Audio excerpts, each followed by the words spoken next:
રાહુલ ગાંધીજીએ શરૂ કરેલી આ લડાઈ આજે સમગ્ર દેશની જનતાએ પોતાની લડાઈ બનાવી લીધી છે. સમગ્ર દેશની અંદર ભારતીય જનતા પાર્ટીના શાસનમાં મોંઘવારી આસમાન સુધી પહોંચી હોય, માતાઓ અને બહેનો સમગ્ર દેશની અંદર પરેશાન હોય, આ દેશની મહિલાઓનો આક્રોશ આ સરકારની સામે હોય, એવી જ રીતે રાજ્યની અંદર દેશની અંદર કરોડો યુવાનો શિક્ષિત બેરોજગાર તરીકે બેઠા હોય, દેશની અંદર જુદી જુદી પરીક્ષાઓના પેપર લીક થતા હોય, આઉટસોર્સિંગ અને ફિક્સ સ્કેલના નામે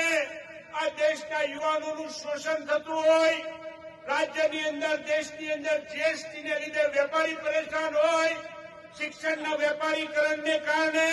આ દેશનો વિદ્યાર્થી પરેશાન હોય, તેમ છતાં ભારતીય જનતા પાર્ટીનો વિજય થતો હોય તેનું મૂળ કારણ શું છે કે આ દેશની સમક્ષ ખુલ્લું મૂકવાનું કામ આદરણીય રાહુલ ગાંધીજીએ કર્યું છે.